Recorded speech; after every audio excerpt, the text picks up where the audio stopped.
В эфире новости экономики на Якутия-24, в студии Иван Лазаренко. Росстандарт планирует внести в российское законодательство поправки, которые освободят россиян от обязанности следить за корректностью показаний счетчиков ЖКХ. Как отметил глава ведомства Алексей Абрамов, точность показаний должен обеспечивать поставщик. Достаточно, что потребитель платит за потребляемые ресурсы.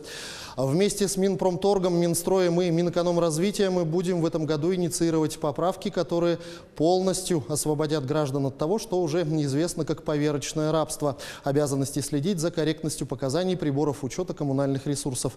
Единственное, что в случае принятия поправок потребуется от собственников или арендаторов жилья, обеспечить доступ к внутридомовым счетчикам для специалистов ресурсоснабжающей или управляющей компании, сказал Алексей Абрамов.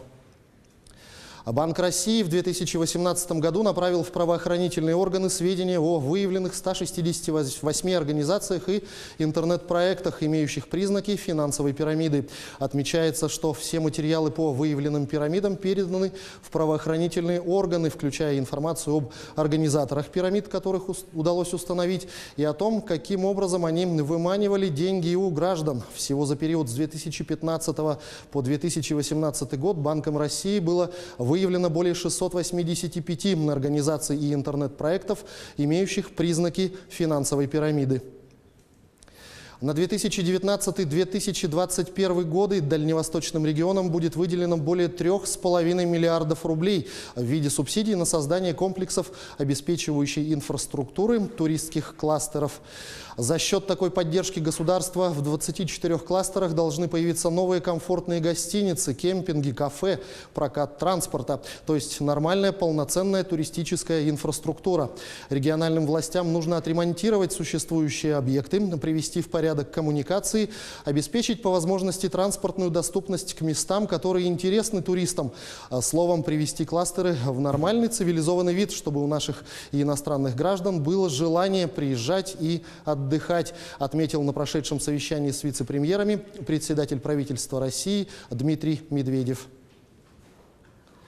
А в Государственной Думе России готовят законопроект, который позволит мужчинам брать 10-дневный оплачиваемый отпуск при рождении ребенка. Соответствующая инициатива также направлена министру труда и социальной защиты России. В данный момент прорабатывается законопроект о внесении изменений в Трудовой кодекс России, которым будет предусмотрена возможность предоставления 10-дневного отпуска для мужчин в случае рождения ребенка с сохранением заработной платы. Существующее законодательство слабо ориентировано на защиту прав мужчин-отцов, поэтому считаю необходимым усилить нормативную деятельность в данном направлении, отметил автор законопроекта, депутат Госдумы Василий Власов. Министерство ЖКХ и энергетики Республики Саха-Якутия направит более 9,5 миллиардов рублей на реализацию федерального проекта «Чистая вода». По словам министра Дмитрия Садовникова, в 2019 году большой упор будет сделан на вопросы водоснабжения и водоотведения.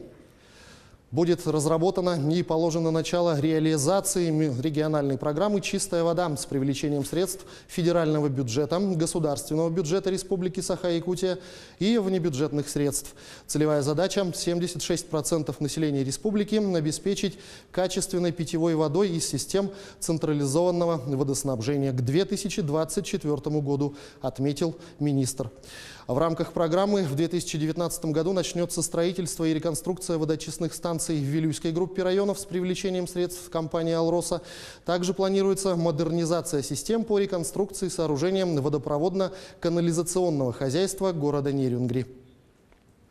Более 700 человек расселено в рамках программы переселения из ветхого и аварийного жилья в Алданском районе.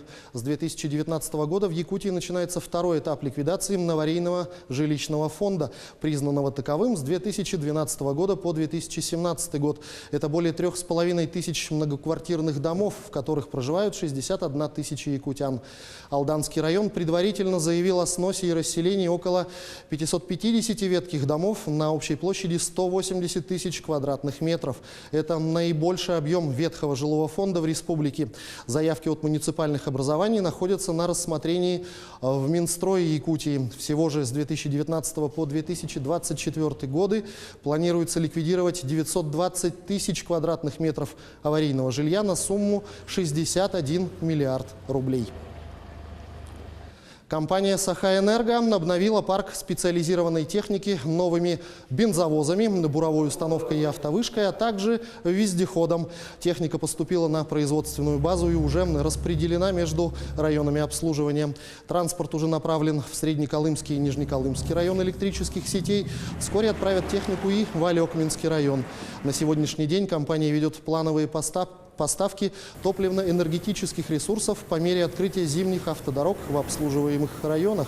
Основной объем работы по завозу топлива автотранспортом ежегодно приходится на февраль-март. Всего в период действия автозимников для обеспечения работы дизельных электростанций «Сахаэнерго» доставит порядка 24 тысяч тонн топлива. На этом пока все новости. Оставайтесь в курсе экономических событий на Якутия-24.